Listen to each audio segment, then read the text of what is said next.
السلام علیکم ورحمۃ اللہ وبرکاتہ۔ بسم اللہ الرحمن الرحیم۔ انشاءاللہ ہم 22 پارے کا خلاصہ دیکھتے ہیں۔ اہل بیت عام نہیں ہیں، یہ خاص ہیں، اللہ کے نبی کے گھر والے ہیں۔ پیارے نبی صلی اللہ علیہ وسلم کی ازواج مطہرات کو کچھ حکم دیا جا رہا ہے کہ آپ نے گھروں میں رہنا ہے اور آپ نے زیب و زینت اختیار نہیں کرنی، نماز قائم کرنی ہے، زکوٰۃ ادا کرنی ہے، اللہ کے نبی کی اطاعت کرنی ہے تاکہ آپ کو پاکیزگی حاصل ہو جائے۔ پڑھنا پڑھانا بہترین کام ہے جس کا حکم اللہ کے نبی کی ازواج کو بھی دیا گیا۔ کتاب اللہ اور حکمت کی باتیں دوسروں کو بھی سکھانی ہے انشاءاللہ۔ اچھا معاشرہ کیسے بنتا ہے؟ جہاں کے افراد مسلمان ہوں، مومن ہوں، ایک رب کو پکارنے والے ہوں، شرمگاہوں کی حفاظت کرنے والے ہوں، روزہ رکھنے والے ہوں، کثرت سے اللہ کو یاد کرنے والے ہوں۔ اللہ سے دعا کہ اللہ تعالیٰ ہمیں بھی اچھے معاشرے بنانے کی توفیق عطا فرمائے۔ ذکر کی انشاءاللہ ہم نے کثرت کرنی ہے تاکہ ہم سبقت لے جائیں۔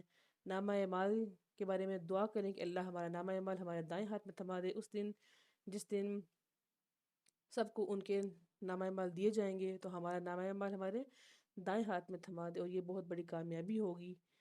زید اور زینب رضی اللہ عنہ ان دونوں کا نکاح ہو گیا، لیکن پھر ان کا آپس میں نکاح ختم ہو گیا کیونکہ یہ دونوں آپس میں ان کا نباہ نہ ہو پایا۔ پالک حقیقی بیٹے کی طرح نہیں ہے، اس لیے اللہ تعالیٰ نے زینب رضی اللہ عنہ کا نکاح پیارے نبی صلی اللہ علیہ وسلم سے کروا دیا۔ غلط معاشرتی رسموں کو لوگوں کے ڈر سے نہیں پکڑنا بلکہ اللہ کے ڈر سے چھوڑنا ہے۔ اللہ فرماتے ہیں واللہ احق ان تخشا، کہ اللہ زیادہ حقدار ہے کہ ان سے ڈرا جائے۔ خاتم النبیین، پیارے نبی صلی اللہ علیہ وسلم ہے، آپ کے بعد کوئی نبی نہیں آئے گا۔ آپ کی کچھ حیثیتیں تھیں، وہ کیا؟ آپ شاہد ہیں، آپ مبشر ہیں، آپ نذیر ہیں، آپ داعی اللہ ہیں، اور آپ سراج منیر ہیں۔ سبحان اللہ۔ دعوت کے آداب سکھائے جا رہے ہیں کہ جب دعوت پہ بلایا جائے تب جانا ہے، اور جب دعوت ختم ہو جائے تو فوراً واپس آ جانا ہے۔ غیر ضروری طریقے سے بیٹھنا نہیں ہے تاکہ گھر والوں کو تکلیف نہ ہو۔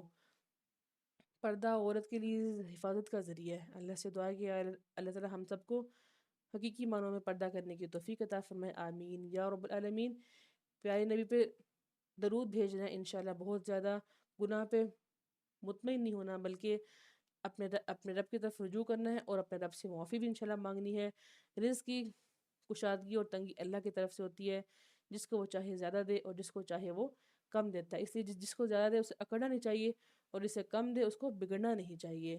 رحمت کی کنجیاں رب کے پاس ہی ہیں، کوئی بھی ان کو روکنے والا نہیں ہے، اس لیے ہر ہم میں اور ہر غم میں، ہر مصیبت میں، ہر خوشی میں اپنے رب کو ہی پکارنا ہے، انشاءاللہ اپنے رب کی طرف رجوع کرنا ہے، پھر وہ رب انشاءاللہ ہمیں تھام لے گا۔ اللہ سے دعا ہے کہ اللہ تعالیٰ ہم نے جو احکامات سورہ احزاب میں پڑھے ہمیں ان کو سمجھنے کی توفیق دیں اور ہم سے قبول فرما لیں، آمین یا رب العالمین۔